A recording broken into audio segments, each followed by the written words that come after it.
Welcome to Love and Noir, a book review podcast that dives into the steamy but smart world of romantic suspense. Buckle up for today's episode.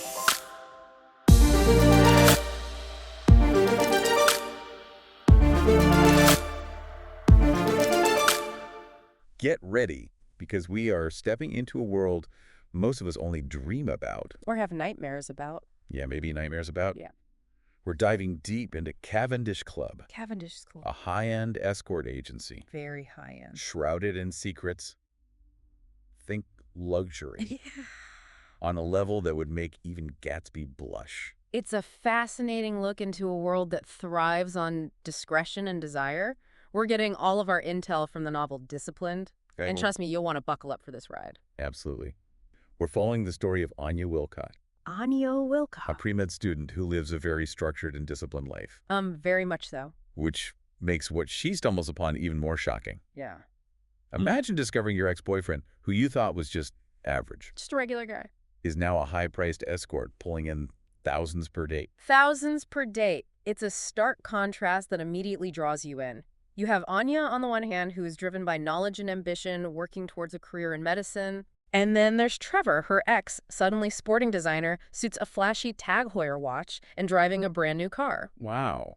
Anya initially suspects he's dealing drugs. Of course. But the truth is far more complex and intriguing. It turns out he's working for Cavendish Club. Cavendish. And Anya, using his access card, stumbles into their exclusive estate. And when I say estate, Oh. I mean a sprawling 50-acre compound with 9 mansions, 9 mansions. including replicas of the Topkapi Palace and a Spanish palace. They even have their own medical facility Hey, look and out. staff compound. Is this ringing any alarm bells for you, listener? It's a lot. What's interesting here is the level of control and sophistication. It's not just about providing companionship. Right. It's about creating a meticulously crafted experience. They even have a high-tech surveillance system, Okay. overseen by a security chief named Demi Saint-Pierre, Okay. who tracks Anya's every move from the moment she arrives. It's like stepping into a spy thriller. It really is. But instead of secret agents, we have beautiful people, extravagant parties, It's champagne. and an undercurrent of something. Risky. Risky. Mm-hmm. Right away, Anya is whisked off to meet Yuki, the president of Cavendish International. Have you ever met someone who just radiates power, listener? Oh, yeah. Yuki's that person. Absolutely. She's intense, intimidating, Very much so. and she somehow already knows everything about Anya. From her family history to the fact that she speaks a rare Siberian language. This is where the novel delves into some really thought-provoking themes. I was going to say. Yuki's knowledge of Anya's background, particularly her fluency in Shukokto, hints at a deeper plan. Deeper plan. One that goes beyond simply recruiting Anya as an escort. It suggests that Anya's unique heritage might be the very reason she's been targeted by Cavendish. Targeted. Yeah. And then comes the blunt question that changes everything. Oh, yeah. Are you capable of having sex for money? Wow.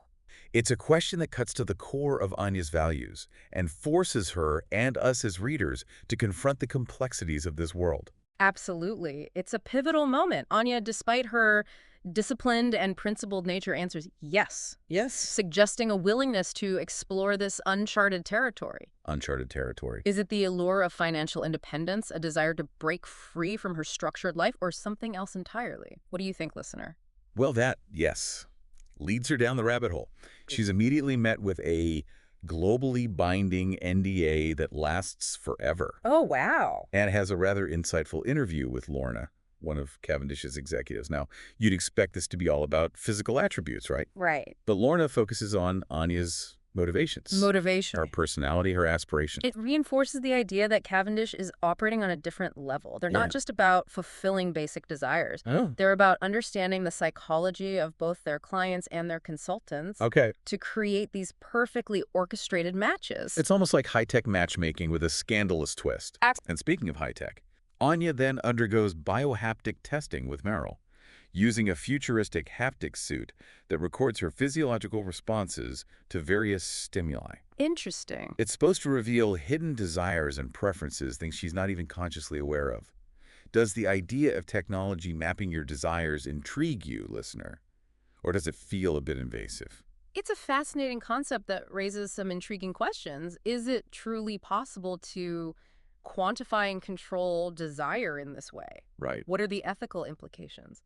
Cavendish seems to be pushing the boundaries of what's possible, not just in terms of luxury, but also in their understanding of human psychology and the science of attraction. Yeah, it really does make you think about where technology is headed For sure. and the line between fulfilling desires and manipulating them. Yeah. But back to Anya. She's officially brought into the fold, assigned a code name. Code names. Saigo, because of course they have code names. Doesn't that just scream intrigue and secrecy, listener? I mean, it makes sense with the level of Right. confidentiality they have to have. Yeah. Her first assignment is to attend a masked ball mixer, a playground for the elite, where she needs to attract the attention of a specific client. This is where the lines between Anya's real life and her Cavendish persona begin to blur. She's thrust into a world of hidden identities, unspoken rules, and an atmosphere thick with anticipation and desire. Thick with it. It's both exhilarating and dangerous, a delicate dance between seduction and self-preservation. And speaking of dangerous, this is where we meet Grisham, a client with a disturbing aura.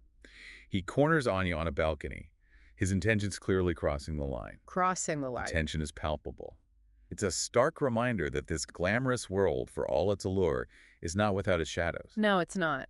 This incident really highlights the power dynamics at play within Cavendish. Anya, despite her intelligence and careful planning, is ultimately vulnerable. Vulnerable. The rules, the contracts, the carefully constructed personas, they all fall away when confronted with a client who disregards boundaries. Totally. Yeah.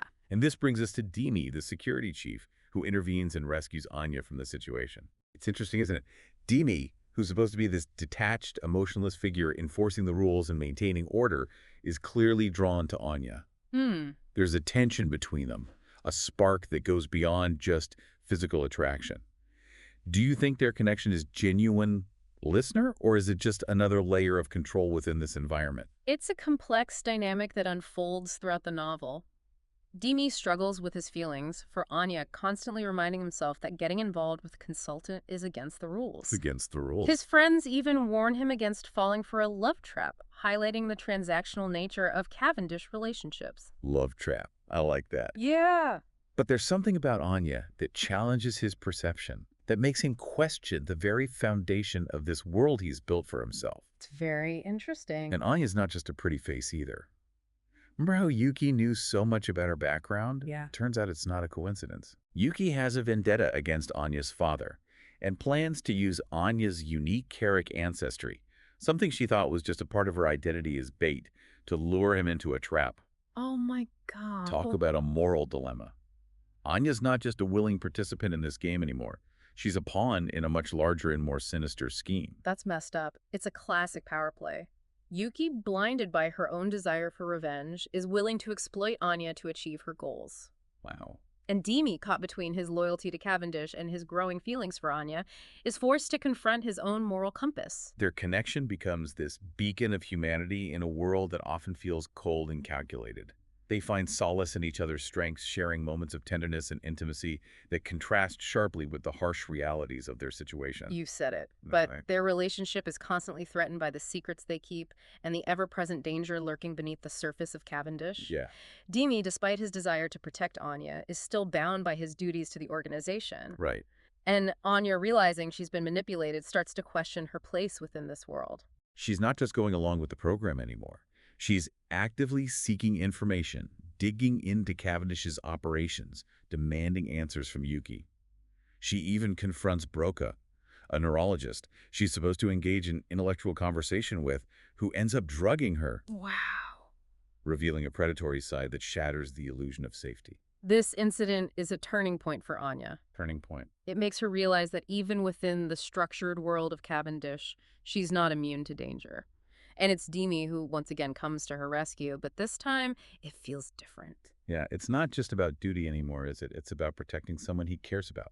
He sees the manipulation, the exploitation, and it starts to chip away at his loyalty to Cavendish. It's like he's waking up from a dream, realizing that the power and control he thought he had were illusions. Interesting. And Anya's defiance, her refusal to be a victim, further fuels his disillusionment. He reveals to her the truth about Yuki's plan, the role she's meant to play, and the danger she's in. That's a lot to process.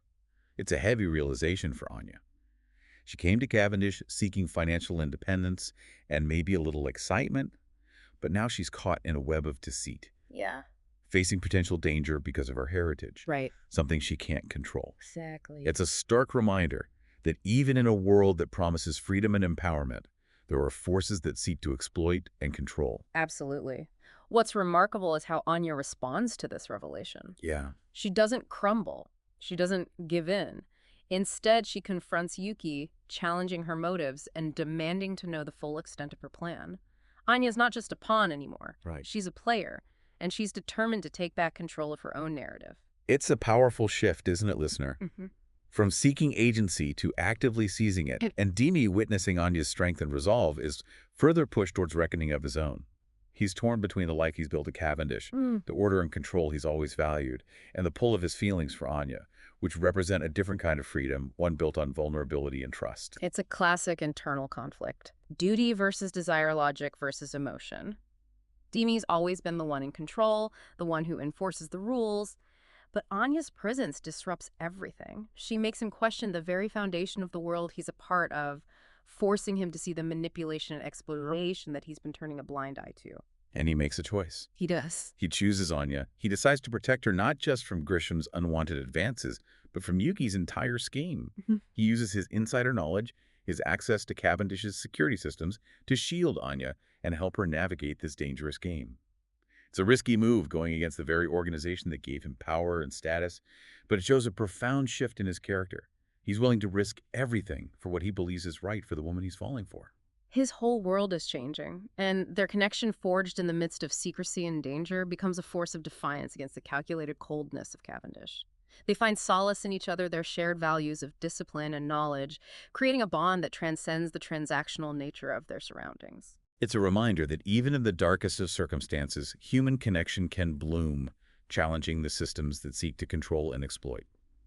Their moments together, whether filled with tenderness or passion, highlight the human need for genuine intimacy, for a connection that goes beyond the surface. It really does. Anya's journey through Cavendish is ultimately a story of transformation. It's about a woman who enters this world seeking one thing and discovers something far more profound. What's that? Her own strength, her capacity for love, and her unwavering determination to break free from the constraints that seek to define her. And it leaves us with a question, listener. Knowing what we now know about Cavendish Club, the allure of wealth and luxury, the intricate web of power and desire, would you be tempted? Could you resist the pull of this world, knowing the risks, the ethical compromises, the potential for manipulation? Anya's story reminds us that even the most carefully crafted plans can be disrupted by the unpredictable force of human connection. It makes us question how much control we truly have over our desires and destinies and what we're willing to sacrifice for a chance at real freedom. It's a story that stays with you long after you finish the last page, prompting reflection on the choices we make, the compromises we're willing to accept, and the power of connection to challenge even the most rigid systems of control.